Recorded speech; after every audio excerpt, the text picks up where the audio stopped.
Ayoko doon sa bandang kasada na talaga kasi nakakatakot pag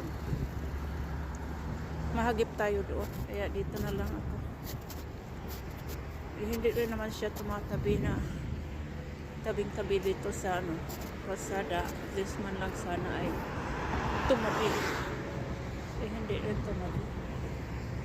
Ngayon ako ay ikakasalubong ko ito. Ayan. Siya din naman ang pumunta sa mismong kalsada. So okay na. Ayaw kong talagang maglakad na yung nagmamadali talaga. Wala naman akong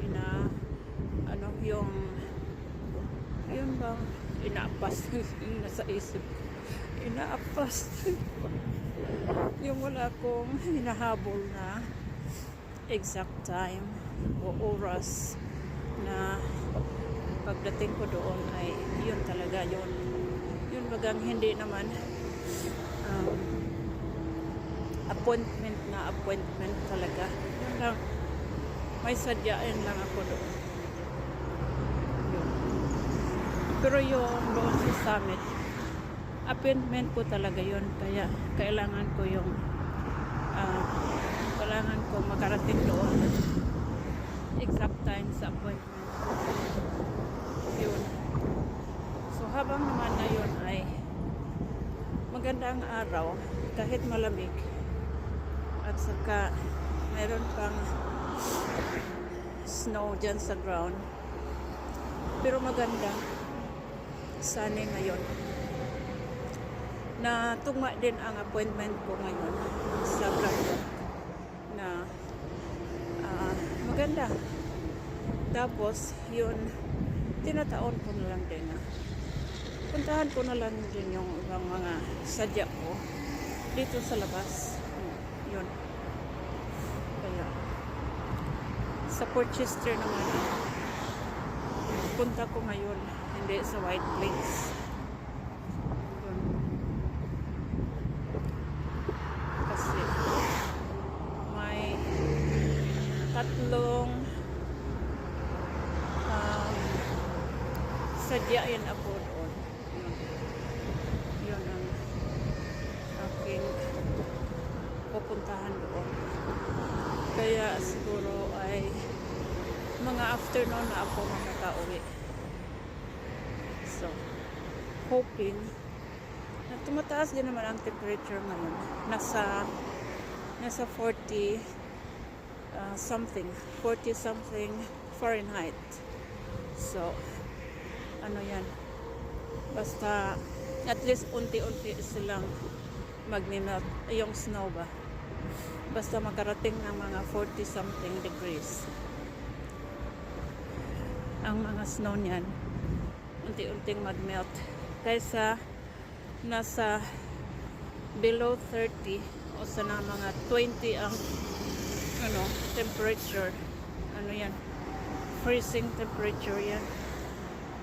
Kaya kung mga ganyan hindi gaanong mag-melt ang mga snow, kaya nandyan pa hindi nag-melt kasi kung ganyan ang temperature, freezing temperature pa yan. Yun. So today nakita ko, although pag alis ko ay nasa 33 degrees ganun, Fahrenheit. So medyo malamig-lamig pa yun. Pero mamayang hapon mamayang kalis magiging 40 degrees something, middle of 40 ata ganun. Ayan yung tulay yan ang tatawirin ko. Yan ako tatawid. Hanap lang ako ng walang dumadaan na sasakyan kasi dito ako sa kabilang side, sa kanan side ako dadaan. para ako ay makatawid dyan sa may tulay na yan. Yan. So, kasi ang pag-aabangan ko ng bus papuntang Portchester, nandoon naman sa kabila.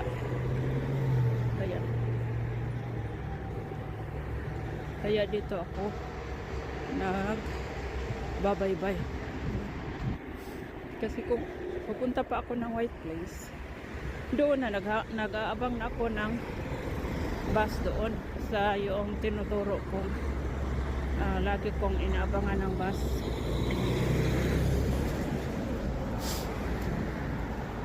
Kaya dito ako. Yan. Ito yung pagaling ako ng White Plains, tapos dito ako magbabaybay. Dito ako, yun yung poste dyan, yun ang pinipindot. Yung press ko ba para ako'y makakatawid. Dito, mag-iingat-ingat pa rin guys kasi walang nag-shovel dito.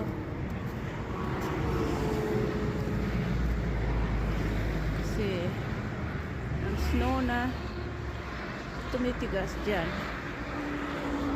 maaring may black ice doon dito sa maaapakan ko, kaya ingat-ingat talaga kasi bihira man lang ang mga taong dumadaan dito, kaya walang nag-asikasong pala dito banda. Pero ano naman din, nagninipis din naman. Sabay hingos na guys ang aking mga ano ngayon. Ayan, tatawid pa ako pagdating ko dyan sa may kanto kasi yung bus stop ay nandoon. Yun.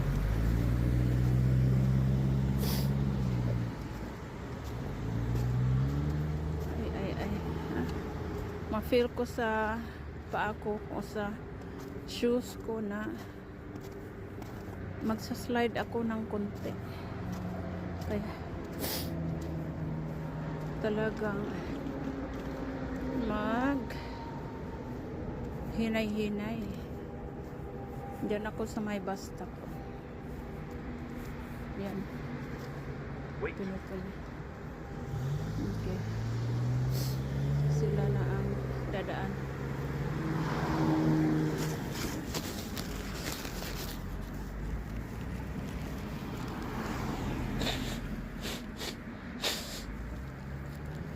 Saan kaya ako katawid tayo dyan na wala naman dyan hindi pa. Siguraduhin ko lang na akin ang tawiran.